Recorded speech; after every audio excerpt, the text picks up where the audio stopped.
Hello दोस्तों, आप देख रहे हो आरती नवोदय एकेडमी। मैं आपका भाई बंटी चौधरी एक बार फिर से आप सभी का अपने यूट्यूब चैनल आरती नवोदय एकेडमी में हार्दिक स्वागत करता हूं।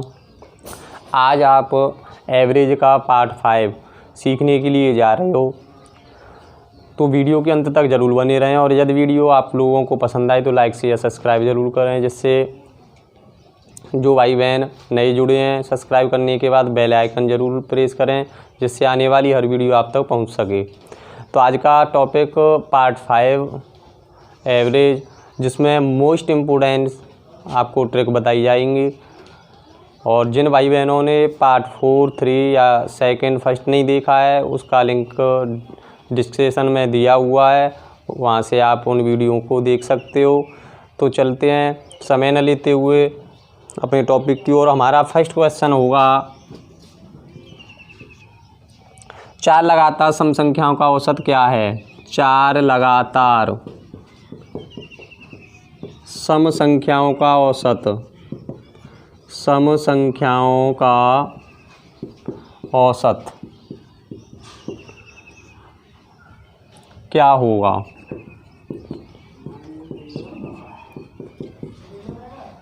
आज तक आपने जो मैं बताने जा रहा हूँ इस ट्रिक से या इस नेम से किया होगा। तो देखो, 4 लगातार सम संख्याओं का औसत पूछ रहा है। माना हमने पहली संख्या मान ली x, दूसरी मान ली x + 2, और तीसरी मान ली x + 4, और चौथी मान ली x + 6। ठीक, इस तरह से करते हैं। फिर x + x + 2 + x + 4 + x + 6। ठीक है, इनका हमें औसत निकालना है। तो ये कितनी संख्याएं ये हमें देखनी है? 1 2 3 4 कितनी दी हुई हैं? 4 लगातार संख्याओं का निकालना था हमें। ठीक है, तो अब देखते हैं x कितनी है इसमें। 1 2 3 4, 4x धन। अब इनको जोड़ो, 6 और 4 10 और 2 12/4। तो 4x बराबर कर दिया जाए, तो कितना कर दिया जाए? सॉरी, इसमें आगे था 4 लगातार सम संख्याओं का औसत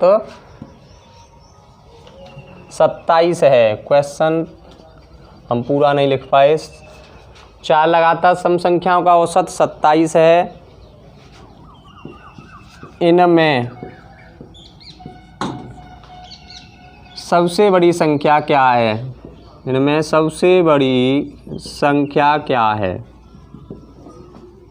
संख्या क्या है?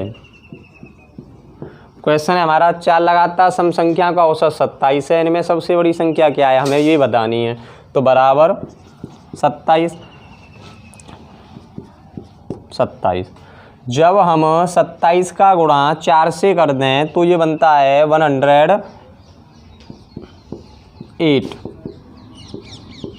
ठीक है, जब 4x बराबर कर दें तो 08, जो प्लस का है वो माइनस का हो जाएगा। जब x बराबर कर दिया जाए तो देखो, इसमें से जो माइनस हुआ 108 में से 12, तो कितना शेष बचता है? 8 में से 2 गया 6, 10 में से 1 गया 9/4। अब 4 का डिवाइड इसमें देते हैं, 4 दूनी 8, कितना बचा? 1 4 चक 16। x हमारा क्या निकल के आया? 24। जो x है वो सबसे छोटी संख्या है। अब कह रहा है सबसे बड़ी संख्या ज्ञात करने के लिए हम क्या कर देंगे? 6 जोड़ दें, तो बराबर कितना हो जाएगा? 30। वह सबसे बड़ी संख्या कौन सी है? 30 निकल के आई इनमें से। अब हमें क्या करना है? ये फॉलो हमें नहीं करना है बिल्कुल भी, क्योंकि इतना समय परीक्षाओं में नहीं होता कि हम इस तरह के नियमों को करके और आंसर निकालें। तो सिर्फ आपको करना क्या है, हमें दिया है 4 लगातार सम संख्याओं का औसत। औसत क्या होता है? मध्य की जो संख्या होती है उसे हम औसत कहते हैं। मान लीजिए 27 दिया है, लेकिन 27 तो विषम है और पूछ हमें किसका रहा है? सम संख्याओं का। तो औसत तो हमारा 27 हो सकता है, क्योंकि विषम है तो कोई दिक्कत नहीं है। ठीक है, हम क्या करेंगे, जो औसत निकल के आया 27, तो 26 और 28 के मध्य है ये। ठीक है, अब यहाँ से हमें प्लेटफॉर्म मिल गया कि 4 संख्याएं वो क्या होंगी। तो 28 के बाद सम क्या होती है? 30, और 26 से पहले सम क्या होती है? 24। तो हमारी सबसे बड़ी जो संख्या निकल के आई वो क्या निकल के आई? 30 निकल के आई। यदि हमें वो पूछता कि सबसे छोटी संख्या कौन सी होती, तो हमारी 24 होती। तो हमारा यहाँ आंसर जो होगा वो 30 होगा।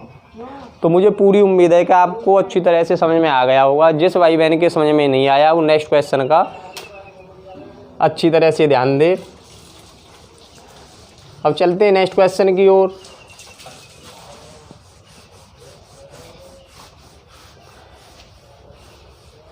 नेक्स्ट क्वेश्चन है आपका 7 लगातार संख्याओं का औसत। 7 लगातार संख्याओं का औसत। संख्याओं का औसत 72 है। 72 है।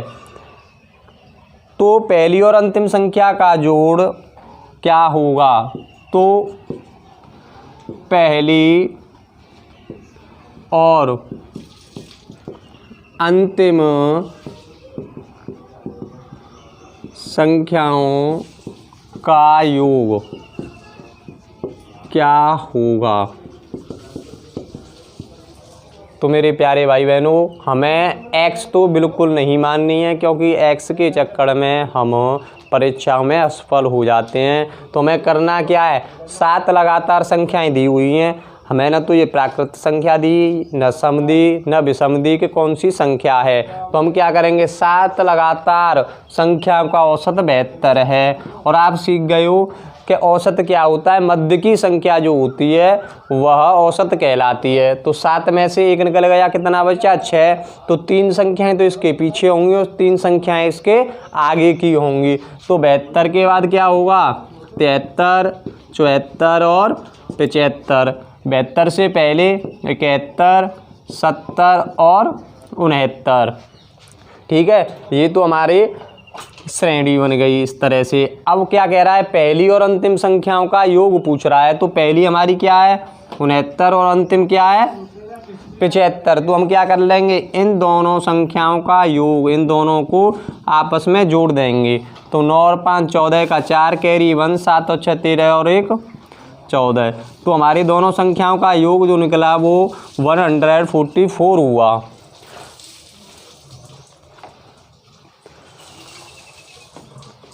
तो ट्रिक नहीं, ये आप औसत से खेलना सीख जाओगे यदि पूरा ध्यान केंद्रित करोगे, ये मैं आपसे वायदा करता हूँ। अब चलते हैं नेक्स्ट एग्जाम्पल की ओर।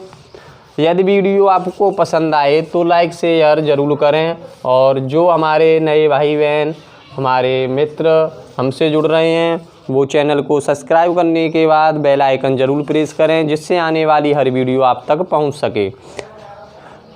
तो नेक्स्ट एग्जाम्पल हुआ तुम्हारा 3 लगातार विषम संख्याओं का औसत। संख्याओं का औसत 117 है। 117 है। तो उनमें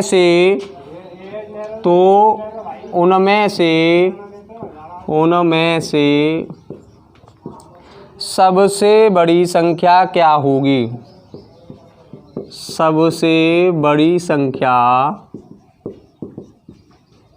क्या होगी?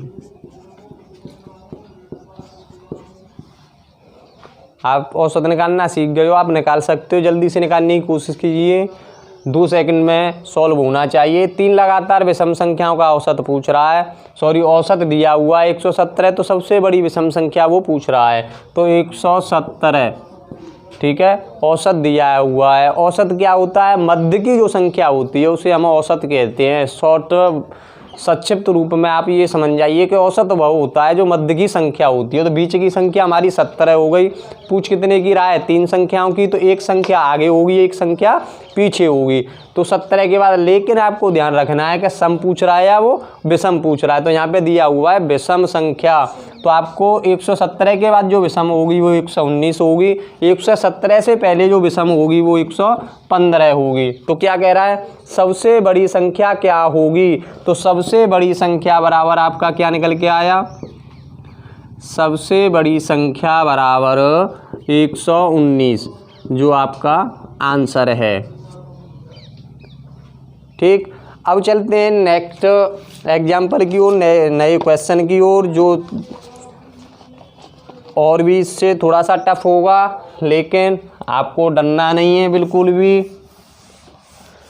क्योंकि जो डरा वो परीक्षाओं में असफल हुआ। तो आपको बिल्कुल भी नहीं डरना है और आपको औसत के साथ सिर्फ खेलना है। नेक्स्ट क्वेश्चन है आपका, 5 लगातार विषम संख्याओं का औसत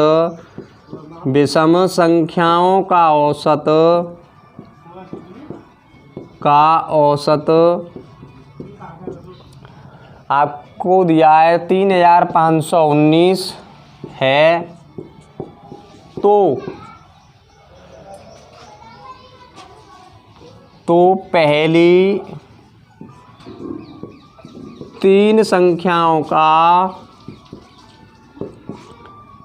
3 संख्याओं का योग क्या होगा?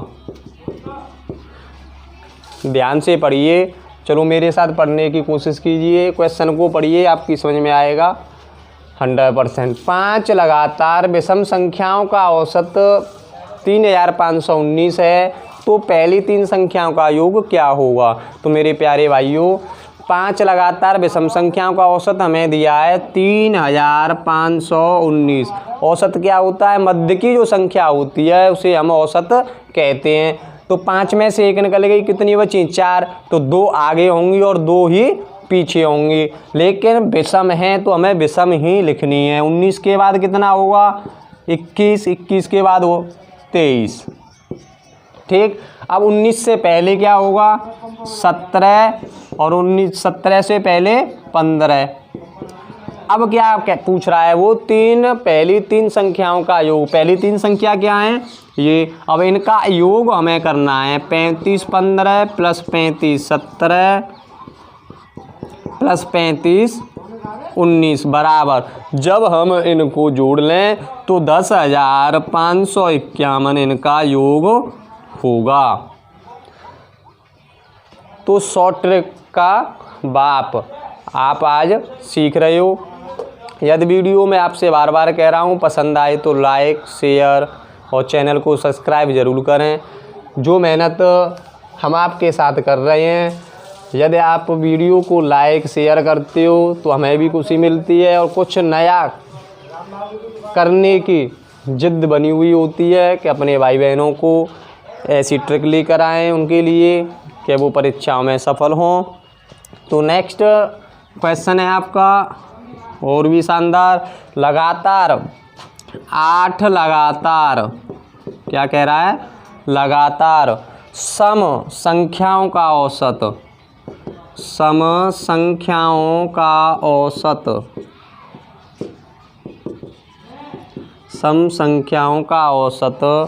317 है। 317 है। तो सबसे छोटी और सबसे बड़ी संख्या का गुणा क्या होगा? तो सबसे छोटी और सबसे बड़ी संख्या का गुणा क्या होगा? औसत क्या होता है? मध्य में जो अंक आए उसे हम औसत बोलते हैं। तो औसत हमें दिया हुआ है 317 और पूछ रहा है 8 लगातार सम संख्याओं का औसत। कोई मिस्टेक हो रही है क्या कि 317 दिया हुआ है जो विषम है, लेकिन 8 लगातार सम संख्याओं का औसत पूछ रहा है। तो 317 कैसे हो सकता है? तो मेरे प्यारे भाई बहनों 317 हो सकता है क्योंकि उसने औसत दिया है, न कि संख्या दी हुई हो। तो जो औसत होता है वो मध्य का होता है। तो इससे पहले संख्या क्या हो सकती है? 318 सॉरी बाद में, और इससे पहले जो हो सकती है वो 316 हो सकती है क्योंकि वो सम संख्याओं का पूछ रहा है। तो 316 और 318 दो संख्या हमने निकाल ली हैं। 8 संख्याओं की पूछ रहा है तो 3 संख्या इससे पीछे होंगी और 3 संख्याएं इसके आगे होंगी। 316 के बाद 14 हुआ, 14 के बाद 12 हुआ, 12 के बाद 10 हुआ। पीछे की 3 संख्याएं क्या होंगी? 320 हुआ, 322 और 324। अब हम चलते हैं क्वेश्चन की ओर। कह क्या रहा है वो? सबसे छोटी और सबसे बड़ी संख्या का गुणा क्या होगा? तो सबसे छोटी जो संख्या है वो 310, सबसे बड़ी वो संख्या है 324 दी हुई है हमें। अब हमें क्या करना है? इन दोनों का गुणा 324 गुणा 310 बराबर कितना होगा? तो मेरे प्यारे भाई बहनों, यदि जिन भाई बहनों ने मल्टीप्लाई की ट्रिक नहीं देखी है वो मल्टीप्लाई की ट्रिक जरूर देख ले। उसका भी लिंक इस वीडियो में दिया हुआ है इसके डिस्क्रिप्शन में, और वहाँ जाकर आप उस वीडियो को देख सकते हो। तो गुणा करने की शॉर्ट ट्रिक है, काफ़ी इजी है, जिससे हर मल्टीप्लाई को आप कम से कम 1 या 2 सेकंड में सॉल्व कर लोगे। तो इसका जो आंसर हुआ वो हुआ आपका 1,04,000। ठीक, ये आपका आंसर होगा। तो आज का जो टॉपिक था वो यहाँ पे समाप्त होता है। नेक्स्ट वीडियो का आप इंतज़ार कीजिए, कुछ अच्छा लेकर आएंगे जो आपकी परीक्षा में महत्वपूर्ण भूमिका निभाए। और जितने भी भाई बहन अपने YouTube चैनल आरती नवोदय अकेडमी से जुड़े हैं, मैं उन्हें तहे दिल से धन्यवाद देता हूँ, उनका शुक्रिया करता हूँ। जब तक के लिए आप जो नेक्स्ट वीडियो आए जुड़े रहें अपने भाई बंटी चौधरी के साथ और अपने YouTube चैनल आरती नवोदय अकेडमी के साथ। धन्यवाद सभी को, गुड बाय।